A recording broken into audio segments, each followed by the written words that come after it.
Welcome to the Barno Sky January update. We are here at the end of January. So much has happened and so much is about to happen. We wanted to place a little marker in time here to let everyone know what's been going on. If you haven't been following our social media closely, we get it. We all have busy lives. We don't expect you to catch every single thing that we do. So here is the big update. We have 4 things to talk to you about today. I have a new job at Jewel City Church. We have a Florida trip. We have done a lot of preparation for our Durban trip, and then there's the Durban trip itself to talk about. So in that order, the first thing is that last month I wrote our first official newsletter, and I've not written a newsletter before. It was a fun and interesting task. And in that newsletter, towards the bottom, I shared that personally we were getting a little bit low on our funds that we had saved. When we left Texas, we sold pretty much everything that we had and planned on using that money for ministry, and then we could not find jobs. We tried all sorts of things, got denied at Walmart because they demanded a 90-day availability, and I won't be in the country for 90 days from this point. So it was a difficult time. And so I wrote in the newsletter that I hadn't released this publicly or anything, but just please be praying, not just that I would find a job, but that I would figure out the best way to move forward with our family. The day after sending out that email, we were contacted by a friend of ours that Abby used to babysit for, or nanny for, because she had gotten a call from a guy who had gotten a call from the guy who used to be the media director at a church in our area called Jewel City. And Trey, the former media director, was contacted about trying to find somebody like him. And so he called a photographer friend that he knows in this area, who called Brittany, a wedding photographer, who said, I don't really do anything with video. Wait a minute, Joe and Abby just moved back. So they lined up an interview and said, everything is looking good, feeling good. Why don't you come to a church service? Make sure you don't hate everything. So we did. And that evening, there was a big dinner at the church, and the pastor invited us to his office after the dinner and sat down, and they made a job offer. And it is enough to cover our bills and to help us start saving and preparing for ministry. And so I approached with the humility of trying to figure out, what do we do next? How do we move forward from here?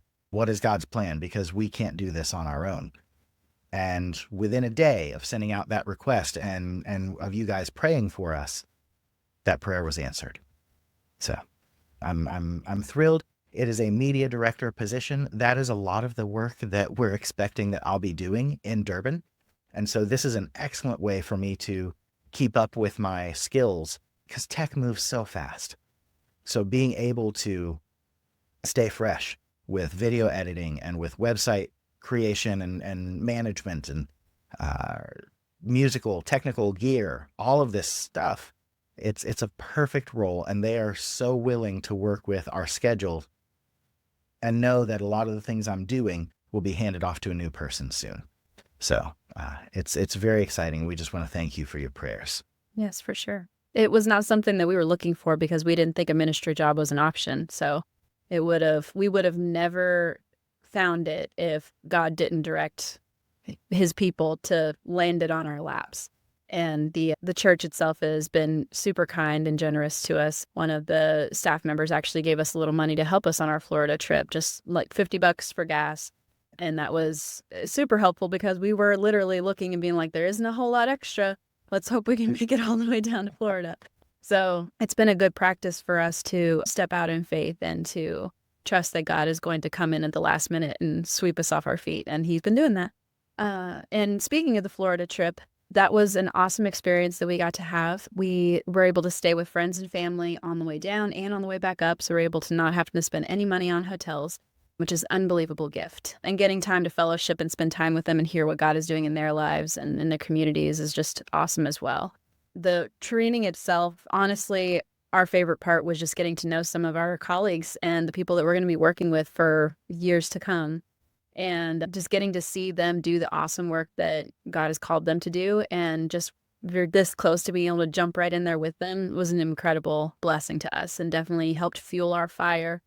And seeing this was a beautiful feet training. So this is like it's a boast for ABWE as a whole, even though I'm going to say Beautiful Feet. Beautiful Feet is ABWE. So, but Beautiful Feet has exceeded the past year. They have exceeded their 5 and 10-year goals, almost all of them, and some of them far exceeded. So that's exciting to see God really moving in the world and starting all of these pregnancy centers and empowering all these people and saving babies' lives and saving moms, saving families, and reaching people for the gospel. This was incredible to get to see because it just shows us how awesome of a ministry we're going to get to join with. And then spending time with Melissa, who is my future boss, I think is just incredible. And she and her husband were absolutely amazing hosts. And being able to count them as friends as well as colleagues is a blessing to us for sure. Yeah. Because it was primarily Beautiful Feet, I had a little extra time with the girls, and we were able to go down to Daytona Beach and spend some time playing in the sand. It was in the mid 50s while we were there, and the girls played a little bit in the ocean, up to their ankles, then up to their knees, and then up to their hips, and then up to their shoulders. And it was fun having old guys walking down the beach in beanies and coats and scarves and gloves and walking by and stop, and they'd look in the ocean, and they'd look at me, and they'd look at the girls, and they'd look at me. Your kids are brave. It was just a blast experiencing life together with them there.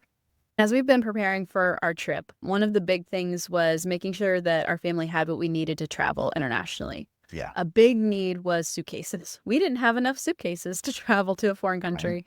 And we were looking at the possibility of going from Goodwill to thrift store, hoping we could find something that works. One of the few suitcases that we owned, the handle doesn't work, and so you have to carry it instead of roll it, which would have been an enormous challenge that we could have done with God's help. But there was a concern that we wouldn't find enough suitcases or find any suitcases. And so we put it on our wish list, hoping that at least a couple of them got purchased, and all 4 sets of suitcases got purchased. So now we can carry our stuff safely, and they're hard shell suitcases, so we know that the items will be secure, especially because we're bringing nice little gifts for our host family. And, knowing that those are going to arrive safely is a blessing to us. And little things on the list to make the trip fun for the girls. I remember when I was a kid, when my family was starting their missionary journey, one of the last churches we visited was my mom's home church that she accepted Jesus in. And they gave each of me and my brother a backpack full of goodies. Like there was a digital watch, which at the time I was like, I'm the coolest person ever. I might as well be a spy. I own a digital watch. And getting to change the time to Kenyan time when we got there, and coloring books and stickers, colored pencils and crayons and things like that to help us stay entertained on the long plane trips just made it feel like I was a part of something really cool and not just moving to another place. And honoring the MK journey is something that we are both very passionate about because of my intimate experience with the MK journey. I've seen it be something really beautiful, and I've seen it be something really hard for almost every MK I know. And so making sure that our girls are as passionate about this as we are is very important to us. And you made that possible with all of your gifts. We got to do like a preliminary packing yesterday of their bags, and they were just looking at the activity books and their cool little new backpacks and their water bottles. And they were like, can we play with these now? And I was like, no, we have to wait till the plane. They're so excited to get to enjoy the items that you got for them. And then the things that are going to help us stay healthy, the hydration packets, the gut protector, the circulation protector, the jet lag protector, all of those things are going to limit the likelihood that we're going to be sick when we get there and help us feel well so that we can get right to exploring and get to work. And so that it may seem like a small thing for you and like you're just like, it's just Dramamine or whatever, but every minute is going to count because this trip is short to help prepare us for when we move there. So we're very grateful for that. Yeah. And we are so excited for the trip itself. So much has led up to this. The first time we filmed a video update, we were dealing with the loss of the fact that we were hoping to do this trip back in October. And at this point, we are days away. We were 4 days away from boarding the plane and going. And There is so much to do. We actually had a video call with our hosts.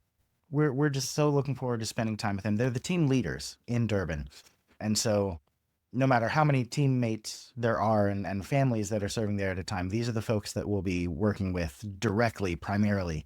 And they just have such amazing hearts. And we're so excited to spend the time with them. They're asking questions about making sure that we're prepared for the kinds of foods that will be there, and even sending an email and saying, be sure to have shorts and flip-flops to change into as soon as you land, because it's been in the 90s. Like, well, it's in the 30s here, so yes, please.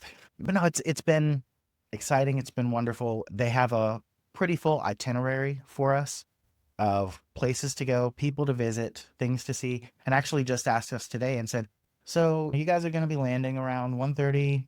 We'll get back to the house 2:30 or 3.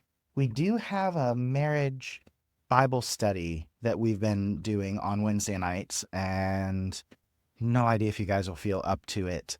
And it's like, well, yeah, we need to stay up until bedtime anyway, so let's do that. Absolutely. It's like, okay, we'll make extra copies for you. It's fun to be part of life and a study that's happening on another continent, and to know that all of the things that are coming up are actually coming up, and we can't wait to get there and to see it. We'll be a little bit slow in posting things. Just in general, when missionaries are traveling overseas, you usually don't want to announce that you're not currently at your home, even though our home is my parents' home right now. Still, just for safety reasons, communications while gone are usually minimal. But we're going to do our best to capture as much as possible, and we can't wait to share everything about this trip and ministry and life with you. You are making this possible. We know that God has called us there, and God could get us there a variety of different ways. It's limitless. When we say that he owns the cattle on 1,000 hills, he can do whatever he wants.